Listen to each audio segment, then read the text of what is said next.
Friends చంద్రబాబుపై feedback ఏమిచ్చారో ఇప్పుడే చూడండి. ఈ విషయాన్ని తెలియాలంటే గనక ఆ వీడియో మీరు కంప్లీట్‌గా చూడండి. అప్పుడే మీకు కంప్లీట్ ఇన్ఫర్మేషన్ ఏంటో అర్థమవుతుంది. అదే విధంగా చాలామంది వీడియో చూస్తున్నారు గానీ లైక్ అండ్ కామెంట్ చేయట్లేదు. అదే విధంగా సబ్స్క్రైబ్ చేసుకోవడం మాత్రం కూడా మర్చిపోతున్నారు. దయచేసి సబ్స్క్రైబ్ చేసుకోండి. సబ్స్క్రైబ్ చేసుకోవడం వల్ల నేను చేసే ప్రతి ఒక్క అప్డేట్ మీరు ముందుగానే పొందగలుగుతారు. అసలు చంద్రబాబుపై ఫీడ్‌బ్యాక్ ఏమిచ్చారనే విషయాలు మనం ఈ వీడియోలో పూర్తిగా తెలుసుకుందాం. లేట్ చేయకుండా వీడియోకి వెళ్ళిపోదాం. ఫ్రెండ్స్ ఆంధ్రప్రదేశ్‌లో కూటమి ప్రభుత్వం అధికారంలోకి ఎన్నో హామీలను చెప్పి వచ్చినప్పటికీ, వచ్చి ఇప్పటికి 10 నెలలు కావస్తూ ఉన్నా ఎలాంటి హామీలు నెరవేర్చలేదని ప్రజలు కూడా కూటమి పైన కొంత మేరకు అసహనాన్ని వ్యక్తం చేస్తున్నారనే విధంగా వినిపిస్తున్నాయి. అయితే ఈ అసహనం రోజు రోజుకు పెరుగుతూనే ఉన్నది ప్రజలలో.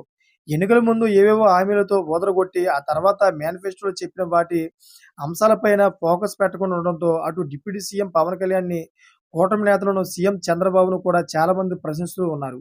ప్రభుత్వం అమలు చేస్తున్న సంక్షేమ పథకాల విషయంలో ఫీడ్‌బ్యాక్ తీసుకున్న ఏపీ ప్రభుత్వానికి ఒక షాకింగ్ తగినట్లుగా తెలుస్తోంది. అసలు కూటమి ప్రభుత్వం ఎలాంటి సంక్షేమ పథకాలను అమలు చేయలేదంటూ చాలామంది ప్రజలు విసిగిపోతున్నారట. కేవలం సామాజిక పెన్షన్స్, రెవెన్యూ సర్వీసు, పోలీస్ సేవలు, ఆరోగ్య సేవల విషయంలో పలు రకాల ఫీడ్‌బ్యాక్ తీసుకున్నట్లు తెలుస్తోంది. సామాజిక పెన్షన్ పెంపు విషయంలో కొంత మేరకు బాగానే ఉన్నా లంచం అడుగుతున్నారని ఫీడ్‌బ్యాక్ వచ్చిందట. ఇక డ్రగ్స్ కట్టబడి విషయంలో పోలీసులు విఫలమయ్యారని, అలాగే ఉద్యోగుల పనితీరు ఎప్పటికప్పుడు మానిటరింగ్ చేస్తూ ఉన్న ప్రభుత్వ ఉద్యోగులకు పని ఒత్తిడి ఎక్కువైందని ఫీడ్‌బ్యాక్ అందుకున్నారట. ఇక రెవెన్యూలో కూడా ఎక్కువగా లంచాలు తీసుకుంటున్నారనే విధంగా ఫీడ్‌బ్యాక్ వచ్చిందట. రీసర్వేలో ప్రస్తుతం ఎక్కువగా జరుగుతుందట. ఆరోగ్య సేవలు అందించడంలో కొంత మేరకు బాగానే ఉన్నదట.